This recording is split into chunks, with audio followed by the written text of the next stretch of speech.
3 hours ago, I was nobody, a ghost, a girl the world had already buried and forgotten. My own mother had thrown a memorial service, worn black, and cried pretty tears for the cameras. She told everyone I was troubled, unstable, probably dead in a ditch somewhere. And then she took my inheritance and bought herself a mansion. 3 hours ago, I was still that forgotten girl. But right now, I'm standing across the street from that mansion, watching flames lick the windows of her home office. My phone won't stop buzzing. FBI agents are shouting into radios. Firefighters are running past me with hoses. And somewhere inside that chaos, my mother is finally understanding what it feels like to lose everything. She wanted to forget me. She called me a mistake. Well, Mother, consider this your wake-up call. But I'm getting ahead of myself. Let me take you back to the beginning, back to when I was just Trinity Potter, a 19-year-old girl who made the mistake of trusting family. I'm Trinity. I'm 28 now, but this story starts when I was 19, the night before my birthday, the night my life was stolen from me. And before I go any further, drop a comment telling me where you're watching from and what time it is there. It helps more than you know. Thank you. I grew up in Ridgewood, New Jersey. Nice town, good schools, the kind of place where people wave at each other and pretend everything is perfect, even when it's falling apart. My parents divorced when I was 12, and honestly, it was a relief.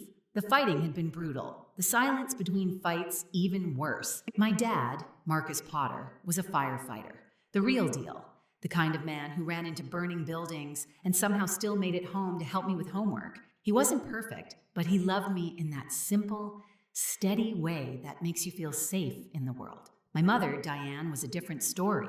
She was beautiful, I'll give her that, the kind of beautiful that makes people forgive things they shouldn't forgive. She had this way of walking into a room and making everyone notice her, making everyone want her approval. I spent most of my childhood trying to earn that approval. Spoiler alert, I never did. After the divorce, Diane got full custody.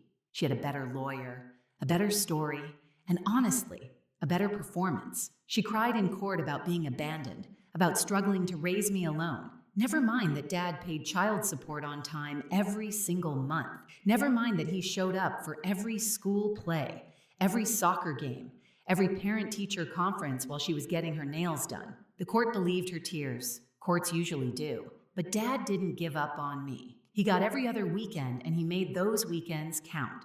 We'd go fishing or hiking or just sit on his porch and talk about nothing. Those weekends were my oxygen. They kept me sane in a house where I always felt like an inconvenience. Here's the thing about my family that you need to understand. There was money, real money. My grandmother on my dad's side, Eleanor Potter, had built a small real estate empire back in the 70s. Nothing flashy, just smart investments, rental properties, commercial buildings that appreciated over decades. By the time I was born, Grandma Eleanor was worth millions, and she loved me. God, she loved me. I was her only grandchild, and she treated me like I was the most precious thing in the world. When I was little, she'd take me to her office and teach me about business. When I was older, she'd tell me stories about how she built everything from nothing, how she'd been underestimated her whole life and used it as fuel. She also saw my mother for exactly what she was. I remember one Thanksgiving, Grandma Eleanor pulled me aside and said something I never forgot. She said, "Trinity, some people love you for who you are, and some people love you for what you can give them. Learn to tell the difference early because it'll save you a lot of heartache." I thought I understood. I didn't. Not really. When I turned 18, Grandma Eleanor's lawyers called me. She had passed away the year before, peacefully in her sleep at 83, but she'd left instructions, very specific instructions. There was a trust fund with my name on it. $4.2 million to be officially transferred to me on my 19th birthday. $4.2 million. I was a teenager working part-time at a bookstore, saving up for community college textbooks. I couldn't even comprehend that number. It felt fake, like Monopoly money. But you know who comprehended it just fine? My mother. Diane had always assumed she'd inherit something from Eleanor. She was the mother of Eleanor's only grandchild, after all. She'd played nice at family gatherings, complimented Eleanor's cooking, pretended to care about her stories. In Diane's mind, she'd earned a piece of that pie. When she found out everything was going to me and nothing to her, something shifted behind her eyes. I saw it. that cold, calculating look she usually reserved for business deals and divorce negotiations. Suddenly, I wasn't just her inconvenient daughter, I was an obstacle. 6 months after my parents' divorce, my mother remarried. His name was Victor Hale, and on paper, he was perfect. Successful businessman, charming smile, drove a Mercedes, always had a tan like he'd just stepped off a yacht. He brought flowers on every date, opened doors, said all the right things. I hated him immediately. There was something wrong behind his eyes, the same kind of cold I'd started seeing in my mother's. When he looked at me, I felt like I was being measured, appraised, like he was calculating my worth down to the penny. He asked too many questions about school, about my plans, about my grandmother's estate. He'd phrase them casually like small talk, but I noticed. He also had a daughter from a previous marriage. Bethany was my age, blonde like her father, and she moved into our house like she owned the place. From day one, she made it clear that she considered me competition for what, I wasn't sure. Attention, space, the bathroom in the morning. Turns out she was competing for something much bigger. The night everything changed was the night before my 19th birthday. I was supposed to meet my dad the next morning to sign the final trust documents. The money would officially become mine. I could pay for college, travel, maybe buy a little house near my dad. I had so many plans. That night, I went to a friend's birthday party. Small gathering, nothing crazy. I called for a ride home around 11 and Victor offered to pick me up. My mother was supposedly asleep and he was being helpful. I should have called an Uber. I should have walked. I should have done anything other than get in that car. I remember the drive starting normally. Victor asking about the party, about my friends, about my plans for my birthday. Then he handed me a bottle of water, said I looked thirsty. The last thing I remember is the water tasting slightly off, metallic, strange. I woke up in darkness. At first, I thought I was dreaming. The kind of nightmare where you can't move, can't scream, can't make sense of anything. But the cold concrete floor was real. The single dim bulb hanging from the ceiling was real. The heavy door with no handle on the inside was very, very real. I was in a basement that had been converted into a small living space. Like someone had planned this. There was a cot, a toilet behind a curtain, a small shelf with books. It looked almost thoughtful, almost humane, which somehow made it worse. For 3 days, no one came. I screamed until my voice gave out. I pounded on the door until my hands bled. I searched every inch of that room for a way out and found nothing. On the 4th day, Victor walked in. He looked at me the same way he always had, that appraising, calculating stare, and he explained everything so calmly, so rationally, like he was discussing a business proposal over coffee. He told me there was going to be a change of plans regarding my trust fund. He said I was going to sign some documents giving power of attorney to my mother. He said if I cooperated, I would live comfortably. Nice food, books to read, no harm done. I asked him where my mother was. I asked him if she knew what he'd done. He laughed, actually laughed, and he said something that still echoes in my nightmares. He said, "Trinity, whose car do you think is parked outside right now?" I didn't believe him. I couldn't believe him. Mothers don't do this to their daughters. Not real mothers. Not even bad mothers. But deep down, in a place I didn't want to look, I already knew it was true. Days turned into weeks. Weeks turned into months. I refused to sign anything. Victor would visit, always calm, always patient, like he had all the time in the world. He'd bring newspapers, show me headlines about myself. At first, they were hopeful. Missing teen, family pleads for information. Search continues for Ridgewood girl. My father's face, haggard and desperate at a press conference. Then, 6 months in, the headlines changed. Missing heiress presumed dead. Mother holds memorial service. There was a photo. My mother, in black, dabbing her eyes with a handkerchief.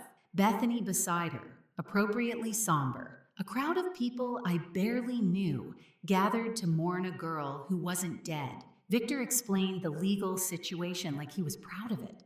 Without me to claim the trust, and with me declared legally dead, the money would go to my next of kin, my mother. It was clean, simple, elegant. They'd planned this from the beginning. The marriage, the timing, all of it. I was never their family. I was their payday. After the first year, Victor moved me. The basement was too risky, too close to town. He had a property upstate, A farmhouse on 50 acres of nothing.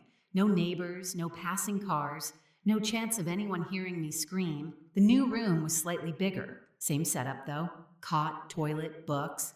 A small window near the ceiling that showed me sky but nothing else. I could tell seasons by the light, watch years pass in shades of gray and blue. Victor visited once a week, sometimes less. He'd bring supplies, newspapers, updates on the outside world. He seemed to enjoy showing me what my money was buying: a new mansion for my mother, luxury vacations in Europe, designer clothes, expensive cars, country club memberships, my $4.2 million spent on everything I'd never wanted. Bethany moved into my grandmother's house, the house where I'd learned about business and life and love, the house where Eleanor had told me to learn the difference between people who loved me and people who wanted something from me. Bethany redecorated it, painted over the walls that held my grandmother's memories, threw away furniture that had been in the family for generations. She posted photos on social media, which Victor loved to show me.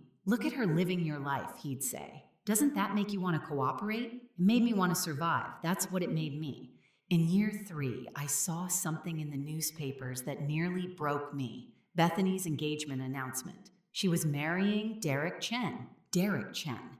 My Derek. My high school boyfriend. The boy who'd held my hand at junior prom, who'd talked about our future together, who'd kissed me goodbye the week before I disappeared. He'd moved on. Of course he had. I was dead after all. But seeing his face next to Bethany's, seeing them smile at each other in engagement photos, something inside me cracked. All the hope I'd been holding on to, all the fantasies about rescue and reunion, they crumbled like old paper. Victor noticed. He always noticed. He told me my father had stopped looking after year 2. He said everyone had forgotten me. He said the world moved on, and I was nothing but a ghost story now.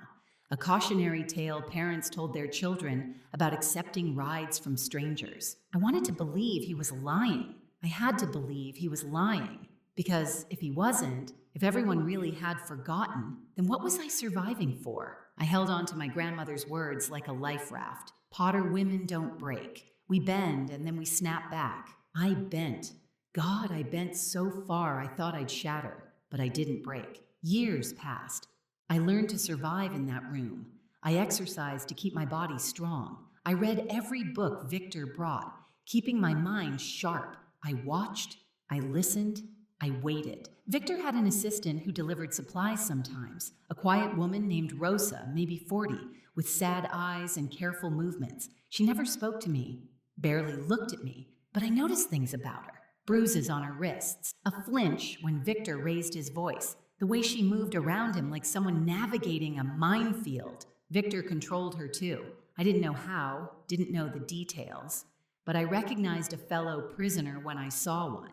In year 7, something changed. Victor got careless. He'd been doing this so long, been so confident in his control, that he stopped checking corners, stopped covering his tracks. He left mail visible with the property address. He talked on the phone where I could hear. He forgot to lock the door once, just for a second before catching himself. I cataloged everything, every detail, every pattern, every weakness. I didn't know how I'd use it, but I knew I'd need it. Year 8, I found the phone. I was cleaning my room, something I did obsessively just to have a task, when I noticed a loose brick near the floor. Behind it was a small, hollow space, and in that space was a phone, an ancient Nokia, the kind that was indestructible and held a charge forever. It had 12% battery left and no SIM card, but it could connect to Wi-Fi. I almost cried. I almost screamed. Instead, I shoved it back in the wall and pretended nothing had happened. For weeks, I rationed that battery like it was gold. I'd turn the phone on for minutes at a time, searching for Wi-Fi signals, finding nothing. The farmhouse was too remote. But then I remembered the lamp. The old lamp in my room had a USB port, something I'd never thought about because I had nothing to charge. I took the lamp apart, carefully, methodically, hiding the pieces whenever Victor visited. I rigged a charging system using wire from a book binding and sheer desperation. It worked. It actually worked. I had maybe 20 minutes of power now. Enough for one call, maybe 2. I needed information before I called anyone. I needed to know what I was walking into. So I started watching Victor more carefully, asking Rosa questions she wouldn't answer, piecing together a puzzle that had held me captive for 8 years. Then Rosa surprised me. I slipped her a note one day, hidden in the bathroom where Victor couldn't see. I know he hurts you too. Help me and we both get free. She didn't respond. For weeks, nothing. I thought I'd made a terrible mistake. Thought she'd tell Victor.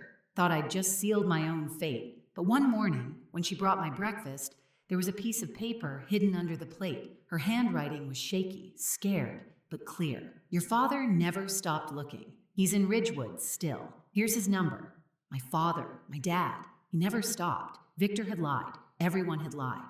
But Marcus Potter, that stubborn, wonderful firefighter of a man, had never given up on me. Rosa gave me more information over the following weeks, piece by piece. She told me Victor would be gone for an entire weekend soon. There was a big event happening, a 50th birthday party for Diane. The whole family would be there celebrating. 50. My mother was turning 50, and she was throwing herself a party with my money while I rotted in a room 90 miles away.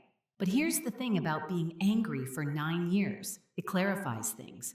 It burns away everything that doesn't matter until you're left with pure, cold purpose. I didn't want revenge. I wanted justice, and I was finally going to get it. Rosa told me one more thing, something that hurt almost more than the kidnapping itself. Every year on my birthday, my mother visited the farmhouse. She came to see me, to check that I was still contained, still controlled, still unable to ruin her perfect, stolen life. I thought back to those visits, the door opening once a year, footsteps I didn't recognize, the scent of expensive perfume drifting into my room. I'd always thought it was someone Victor hired. I never let myself imagine it was her, but it was. Every birthday for 9 years, my mother came to my prison and made sure the door was still locked. Rosa heard her once. Heard Diane tell Victor that I was too much like my father, that this was cleaner than divorce, that some mistakes are better buried. I was her mistake, her buried mistake. On Friday night of the birthday weekend, Victor left. Rosa unlocked my door at 3 a.m. and told me I had until Sunday night before she'd have to report me missing. I looked at her, this woman who'd been brave enough to help me when she had nothing to gain and everything to lose. I asked her to come with me. She shook her head. She said she'd slow me down, that she had her own plan, that she'd give me a head start, but couldn't risk more than that. I hugged her, this stranger who'd saved my life, and then I ran. Have you ever experienced freedom after years without it? I don't mean leaving work for the weekend or finishing a long project. I mean real freedom, after real captivity. The first breath of outside air felt like drowning in reverse. The stars above me were so bright they hurt my eyes. I'd forgotten stars could look like that. I ran through woods I'd never seen, following the moon, heading towards sounds of distant traffic. By dawn, I reached a highway. I looked like a ghost, probably, thin, pale, wild-eyed, wearing clothes that had been washed 1,000 times. I must have been terrifying. A truck driver stopped anyway, asked if I was okay. I told him I'd escaped a bad relationship, which wasn't exactly a lie. He drove me to the nearest town, bought me coffee at a diner, and didn't ask questions I wasn't ready to answer. In the bathroom of that diner, I turned on the Nokia and connected to their Wi-Fi.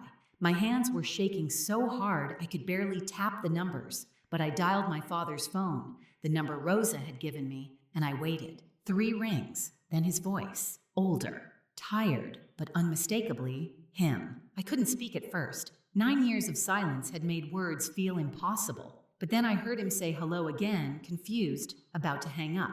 And I said it. I said, "Dad, it's Trinity. I'm alive." The sound he made wasn't words. It was 9 years of grief releasing all at once. It was every prayer he'd whispered, every lead he'd chased, every night he'd stared at my photo, wondering if he'd ever know the truth. All of it, compressed into one broken sob. He drove 5 hours to pick me up. I saw his car pull into the diner parking lot, saw him step out looking older and grayer, but exactly like my dad. We stood in that parking lot and held each other for 20 minutes. Neither of us said anything. We didn't need to. In the car, I told him everything. Victor, the basement, the farmhouse, the years of captivity. I told him about my mother's involvement, watched his face go through shock and rage and heartbreak. He'd suspected her. He'd always suspected her. But suspecting and knowing are different things. He'd spent 9 years gathering evidence, he told me, hiring private investigators, filing complaints, pushing police detectives who wanted the case closed. Everyone told him I was dead. Everyone told him to move on. Diane had testified at my death, hearing that I'd had mental health issues, that I'd probably run away and met with some tragedy. She'd cried so convincingly that even the skeptics believed her, but Marcus Potter didn't believe. Marcus Potter never stopped looking. He had documents at home, financial records showing Diane accessed my trust within a week of my death being declared. Business filings proving Victor's company was funded by Diane before they'd even married publicly, suggesting the whole relationship was planned. Testimony from witnesses who'd seen Victor acting suspicious in the months before my disappearance. He'd built a case for 9 years. He just didn't have me to prove any of it. Now he did.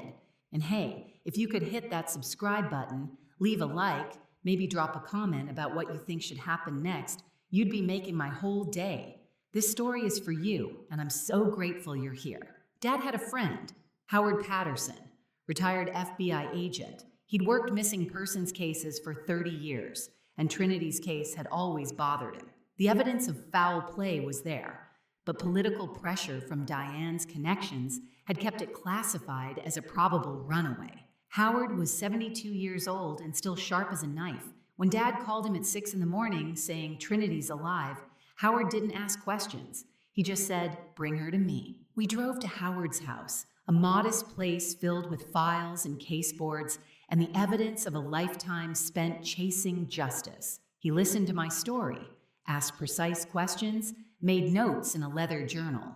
Then he made calls. This was federal now, he explained. Kidnapping across state lines, false imprisonment, fraud.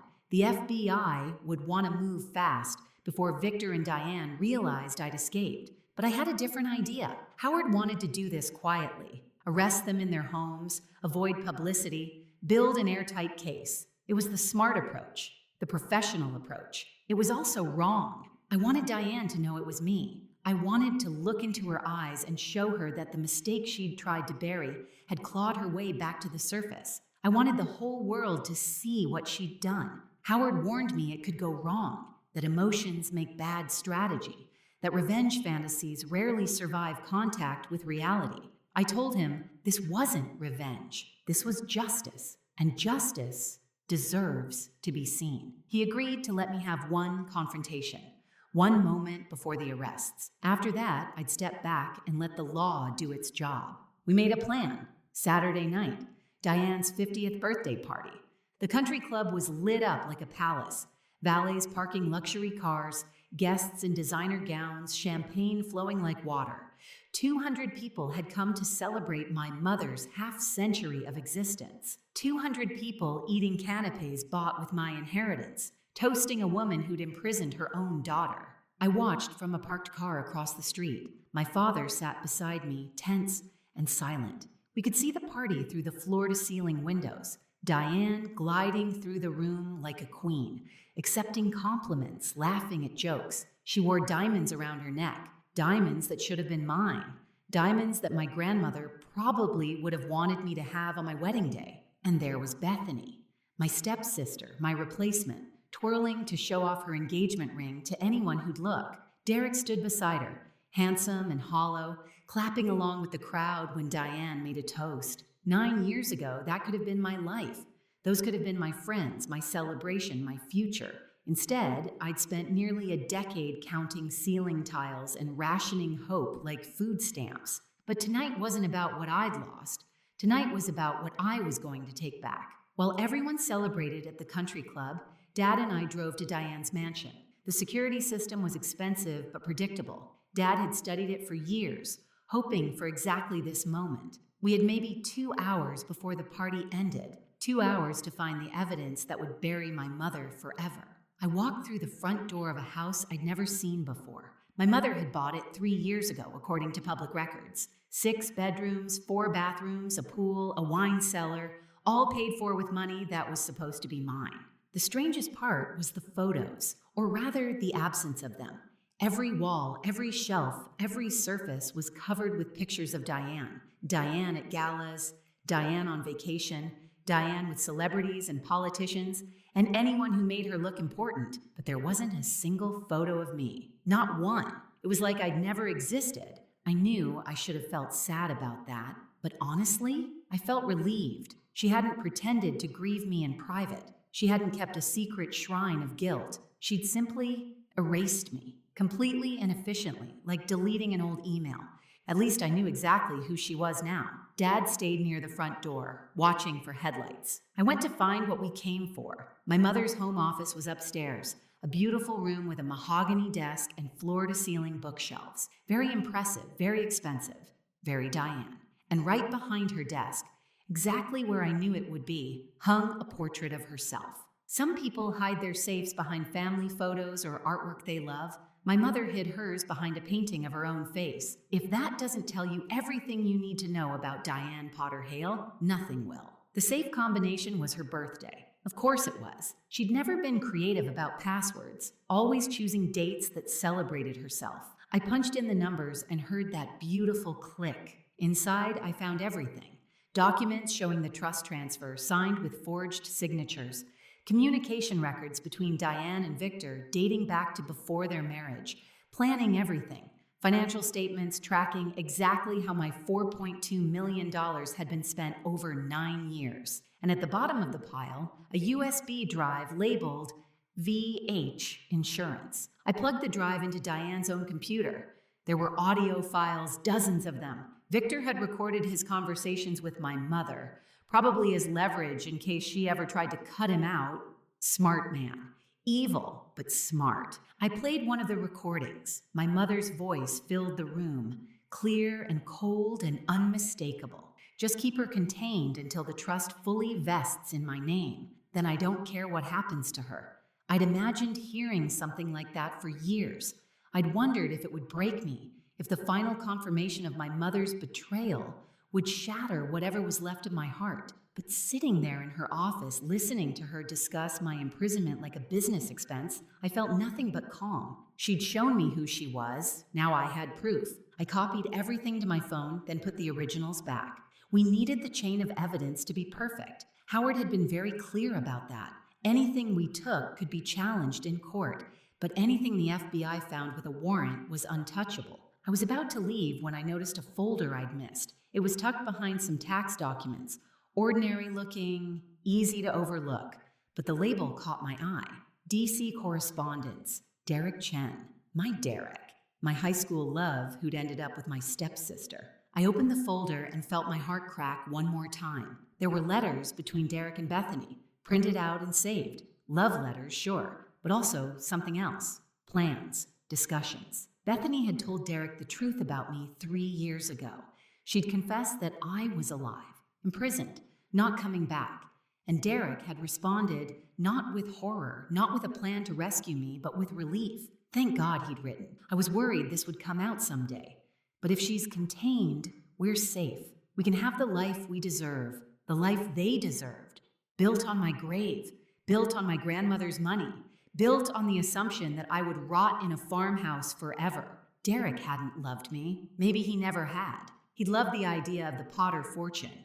And when Bethany offered him a cleaner path to it, he'd switch sides without hesitation. I took photos of the letters, not for evidence, for motivation. Headlights swept across the front windows. Dad's voice came urgent from downstairs. Someone's coming home early. I shoved everything back into the safe, closed the portrait, and moved to the hallway.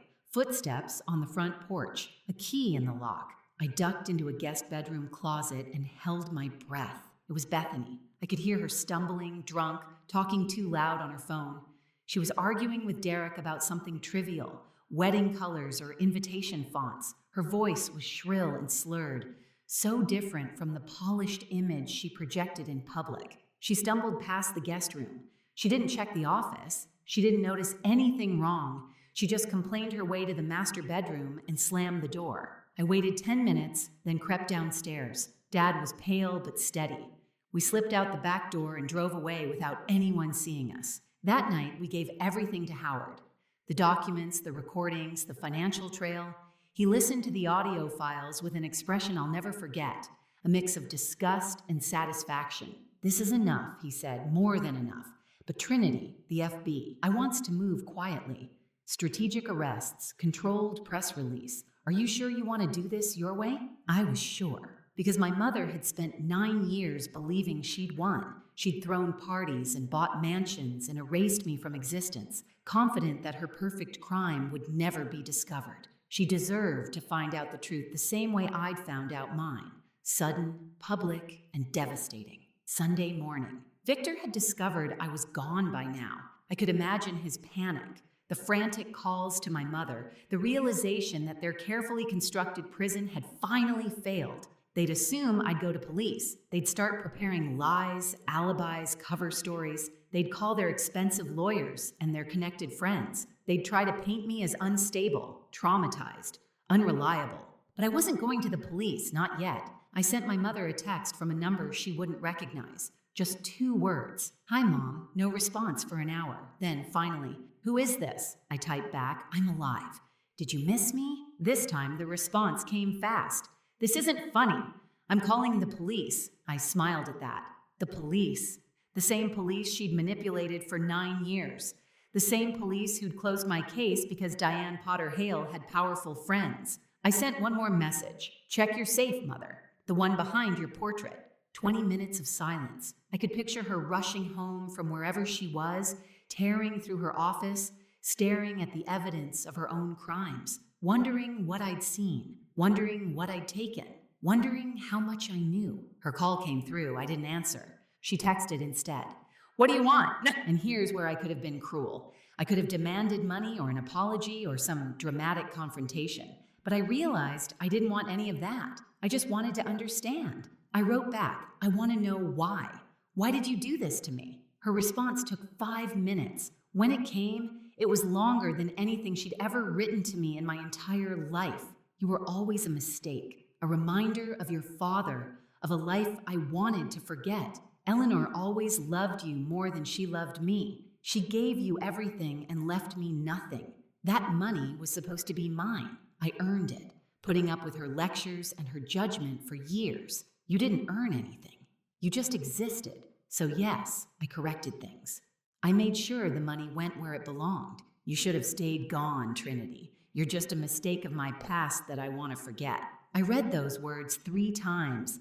Each time, they hurt a little less because she wasn't confessing to me anymore. She was confessing to the FBI agent standing right behind me, recording everything. I typed my final message to her. "Consider it your last wish." Then I made a call of my own. Not to Howard, not to the FBI, to the local news station. Within an hour, the story was everywhere. Missing heiress found. Alive after 9 years. Mother accused of orchestrating kidnapping. The recordings were online. The documents were public. Diane's text confession was screenshot and shared 1,000,000 times. Every news channel, every social media platform, every podcast and blog and forum was talking about Trinity Potter and her monster of a mother. Diane's phone must have been exploding. Her friends, her colleagues, her country club acquaintances, all of them seeing the truth, all of them realizing they'd been charmed by a woman who'd imprisoned her own child for money. The FBI arrived at Diane's mansion in a convoy of black SUVs. Police cars followed, lights flashing. News helicopters circled overhead like vultures. It was the most public arrest in Ridgewood history. Exactly what I'd wanted. Victor tried to run. Of course he did. He'd spent 9 years as the jailer, comfortable in his power, confident in his control. But when the FBI agents appeared at the back gate, all that confidence vanished. He sprinted toward the woods like a scared animal, got maybe 50 feet before 2 agents tackled him into the dirt. I watched from across the street. My father stood beside me, his hand on my shoulder. Neither of us spoke. We just watched the empire of lies collapse in real time. Inside the mansion, someone had started a fire. We learned later it was Victor, in his panic, trying to destroy evidence before he ran. He'd knocked over a candle or thrown papers into the fireplace. Something desperate and stupid. The curtains caught, then the drapes, then the home office where I'd found everything. Firefighters arrived within minutes. And here's the part that still makes me smile. The first truck on the scene was from my father's old station, the men who'd searched for me for 9 years, who'd put up posters and organized volunteers and never stopped believing I was alive. They were the ones who saved my mother's mansion from burning down. They could have let it burn. No one would have blamed them.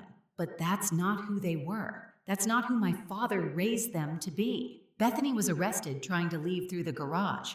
She screamed the whole way to the squad car, screaming that it wasn't fair, that Trinity had always gotten everything, that she deserved her share too. The delusion was complete. Even now, she couldn't see herself as the villain. Derek was taken for questioning. He wasn't arrested immediately, but his involvement was clear. He'd known for 3 years and said nothing. He'd built a future on my captivity and called it love. A reporter approached me as the chaos unfolded. She asked the question everyone was thinking. Trinity, how do you feel? I thought about it for a moment. 9 years of darkness. 9 years of silence. 9 years of wondering if anyone remembered I existed. I feel like I finally woke up from a nightmare, I told her. And now everyone else has to face reality. The aftermath came fast. Victor and Diane were formally charged within 48 hours. Federal kidnapping, false imprisonment, fraud, conspiracy. The evidence was overwhelming, the public outrage deafening.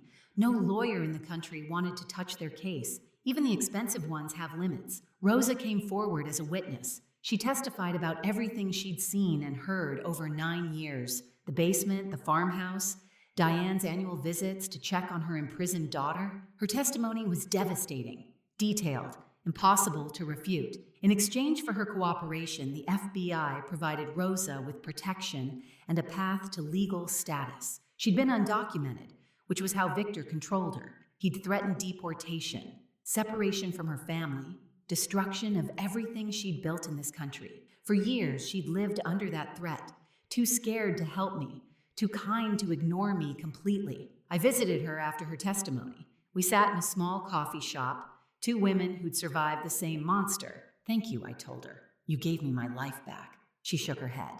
You gave me my courage, she said. I watched you for years, refusing to break, refusing to sign those papers. I thought if you could stay strong, maybe I could too. We cried together. We laughed together. We ate pie and talked about the future instead of the past. The money came back to me, eventually.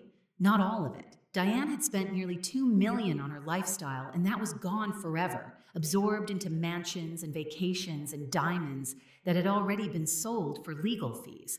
But $2.2 million remained in accounts, and the estate lawyers had another surprise. My grandmother, Eleanor, brilliant woman that she was, had created a secondary trust, a backup plan. She'd suspected something might happen, even back then. She'd seen Diane for who she was and prepared accordingly. The secondary trust was smaller, but protected, untouchable by anyone except me. Total restored to Trinity Potter, $3.8 million. It wasn't about the money, really. It had never been about the money. But there was something deeply satisfying about knowing that my grandmother's final gift had survived my mother's greed. Eleanor had protected me even from the grave. My father's vindication came slower but sweeter. For 9 years, people had called him obsessed, crazy, a grieving father who couldn't accept reality. His own friends had staged interventions, begged him to move on, told him he was destroying himself chasing a ghost. Now those same people lined up to apologize. The fire chief, who told him to stop looking, who'd said Trinity's gone and you need to accept that, showed up at Dad's door with a bottle of whiskey and tears in his eyes. The detective who'd closed my case sent a handwritten letter. Even Diane's friends, the ones who'd believed her tears and attended my memorial, they reached out with awkward apologies and offers to help. Dad accepted all of it graciously. He'd spent 9 years being called crazy, and he'd been right the whole time. He could afford to be gracious now. The fire station threw him a retirement party, a real one this time. They gave him a plaque that said, "Never stopped believing, never stopped fighting." He hung it in his living room, next to a photo of me as a baby, the same photo he'd carried in his wallet for 9 years. Derek's downfall was quieter, but equally complete. Once his involvement became public, everyone abandoned him. His family, mortified by the association, stopped taking his calls. His employer, a financial firm that couldn't afford scandal, fired him the same day. Even Bethany, facing her own charges, blamed him publicly, claiming he'd pressured her to stay silent. He became a cautionary tale. The man who chose money over morality. The man who could have saved me but chose comfort instead. I didn't feel sorry for him. I didn't feel anything at all. He'd made his choice years ago.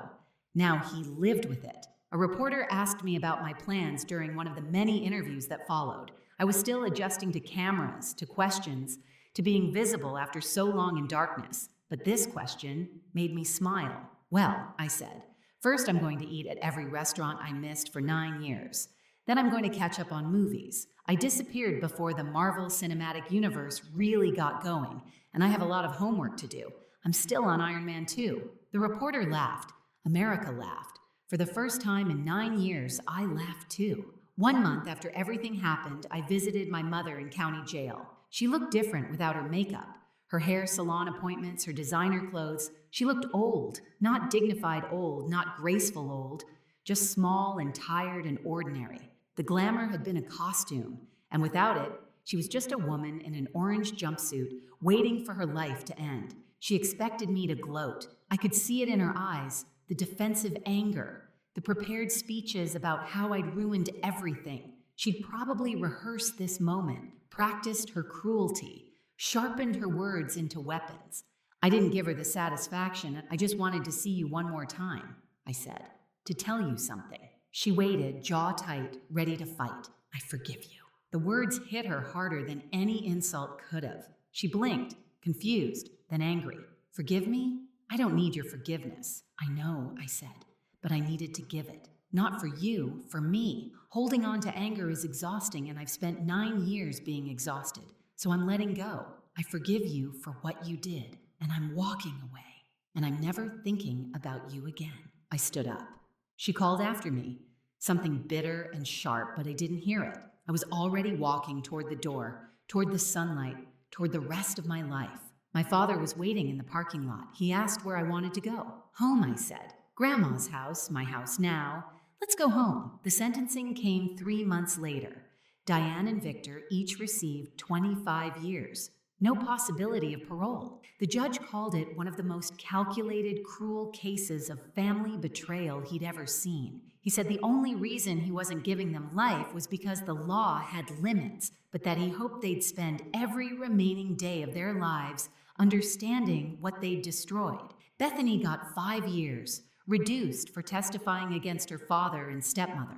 She cried in court, talked about how she'd been manipulated, how she'd been scared. Maybe some of it was true. Maybe she really had been afraid of Victor. But she'd also lived in my grandmother's house for years, worn my inheritance like a crown, smiled in photos while I counted days in darkness. I didn't feel sympathy. I didn't feel rage. I just felt done. Derek wasn't charged with anything technically. There's no law against knowing about a crime and staying silent when you're not a mandatory reporter. But his testimony, given reluctantly and full of self-serving excuses, was public record now. Everyone knew who he was. Everyone knew what he'd chosen. His LinkedIn says he works for some small company in another state now. I hope he's happy. I hope he wakes up every morning knowing exactly who he is. After the sentencing, Dad took me for ice cream. We went to the same shop we'd visited when I was a kid, before the divorce, before everything went wrong. The owner recognized us, cried a little, gave us free sundaes. I ordered the biggest thing on the menu, a hot fudge, whipped cream, the works. Dad watched me eat with tears in his eyes. Then he said, "Get another one if you want." I did. 9 years of dreaming about hot fudge sundaes, and it tasted even better than I remembered. I started a foundation 6 months after my rescue, the Potter Foundation, dedicated to missing persons cases. We fund private investigators, push police departments, support families who've been told to give up hope. In our first year, we helped 12 families, 12 people who'd been forgotten, dismissed, written off. Not all of them were found alive, but all of them